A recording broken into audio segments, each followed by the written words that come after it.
Hey everybody, my name is Damon and I would like to welcome you to the very first episode of our brand new show, Cognition.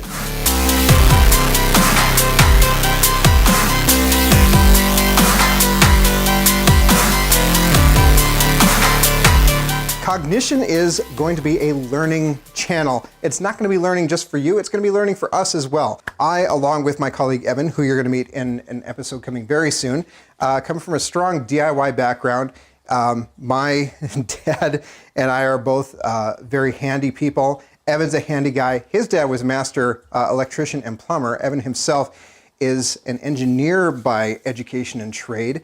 And we've been talking for a couple years about how we'd like to kind of leave the rat race. Wouldn't it just be neat to not have to go to work every day, not have to get up and do that, and just be in our shop and build the things we want to build for a living. And of course, that's not really sustainable in the long run. Maybe in some areas it is, but certainly not in the Midwest, upper Midwest, where we're both from.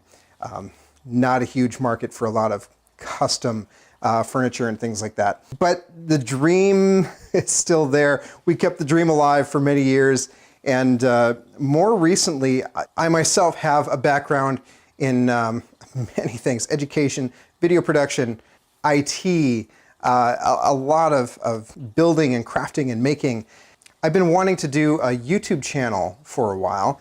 The problem is I couldn't decide on a focus. Oh, I've got these hobbies. I've got aquariums and model railroads and Legos. I recently got a 3D printer. I do work with Raspberry Pis, networking equipment. I have my own little basement music studio.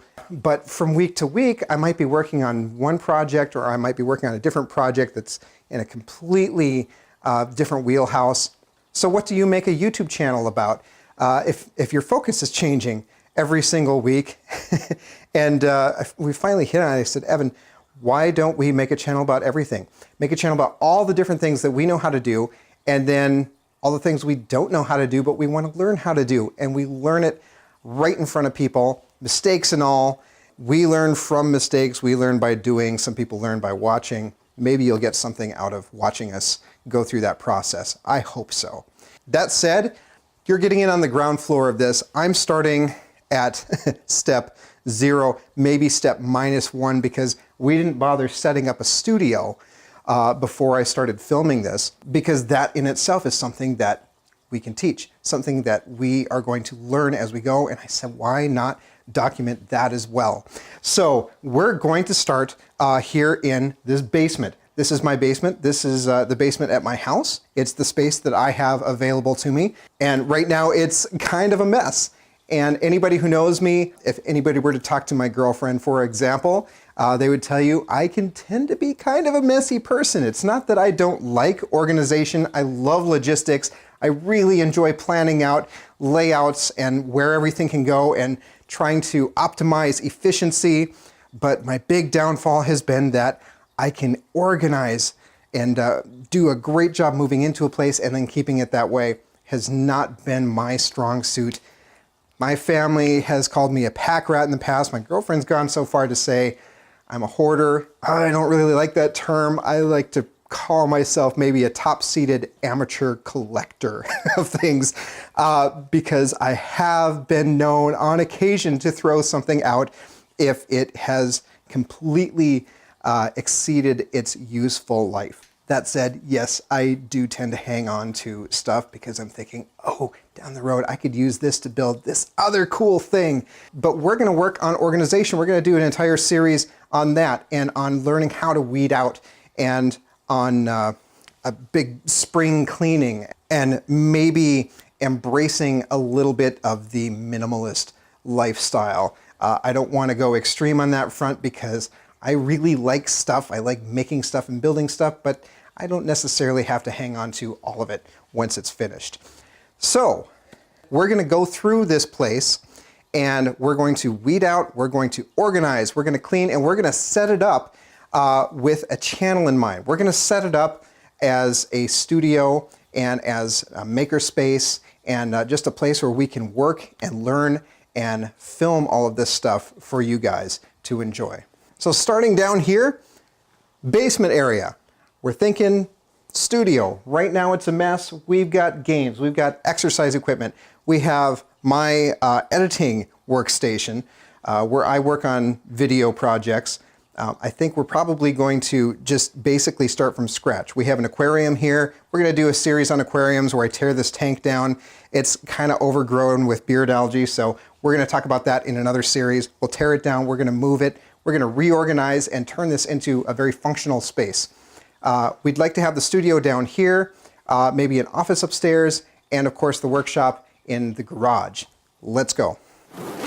This is the living room. This is my test bed for a lot of home automation projects. We have a lot of automation off-the-shelf devices in the house, but the living room is where I have put the majority of that equipment. So when we do a series on home automation, this will be where we try all of those things out. It's probably the most organized space in the house, which maybe isn't saying a whole lot because there is a lot of clutter, but I know where everything is. I think where we could use the most detail organizationally would be sorting out maybe the magazines, my son's magazines. I say my son, there are a lot of them that are mine, but he really goes out for the Lego and the road and track and anything car-based. So we can definitely hit that area. I would love to do some cable management behind the TV. I love cable management. I'm not great at it, but I really appreciate the art of it and the final aesthetic from people who can really do it well. So we'd like to learn how to tackle that and maybe clean up this mess of cables behind the entertainment center. We're not going to hit every area of the house. I do live here and I do like my privacy, which is kind of an ironic thing perhaps for somebody who is starting a YouTube channel out of his home to say. For now, we're not going to be hitting like the bedrooms. There's some places that I would just very much like to keep mine. That could change down the road once we get deep into some of this organizational stuff. Things like my closet, my bedside stand, those could use attention. But for right now, I'm not planning on going in the bedroom of either myself or my son. That said, I do have a guest room that I think is going to make a fantastic office / maker space. Let's head in there. Okay, we are now in the guest room where the 3D printer lives. It's a Tevo Tornado. It's fairly new to me printer, and I have it right now cranking out parts for Han Solo's DL-44 blaster for a little bit of light prop making. That's going to be a lot of fun. We also have a bed here just on the floor, just in case somebody needs to come and crash. Right now it's covered with just parts and bits and pieces for 3D printing. I only recently got this printer working really well for me and dialed in. So I've been cranking out a lot of stuff, and there's a lot of loose plastic in this room right now. So that could use some attention. I would like to turn this into my office. It's not a great space for shooting. It's a small bedroom, empty, the acoustics aren't great, but it would make a really good office / spare room. And we could keep the 3D printer in here, at least for the time being. It's right down the hall from my bedroom, so I could easily be up burning the midnight oil, editing videos for you guys. This is my garage. There are many like it, but this one is mine. This is my workshop. This, not the bedroom, is where the magic happens. This is where we're going to be spending a majority of our time on this channel. We'll be in other rooms, we'll have the studio in the basement, but this is where we make things. This is the space with the tools. This is just the most out of the way place in the house to put all of this stuff. That said, it still gets used. The car is in here. It's raining outside right now, and I just washed the car by hand this weekend, spent a lot of time on it, don't want to have to do it again. So it's in here for right now. We'll back it out of the garage for now when we have projects until we at least get a larger space. I don't like parking it outside normally because we have two big evergreens out there that last summer when I couldn't get the car in here at all due to the mess in here, they just drip sap on the car all summer long. And there is a trick to getting sap off your car. Spoiler alert, it's hand sanitizer. But that's still work that I just wouldn't have to do if I can park it in here. So I didn't realize the scope of the channel until Evan and I sat down and mapped everything out. Otherwise, I would have maybe left the spring cleaning project in the garage here and documented that as well. But I didn't. Suffice to say, up until a couple weeks ago, I couldn't get the car in here. Now I can.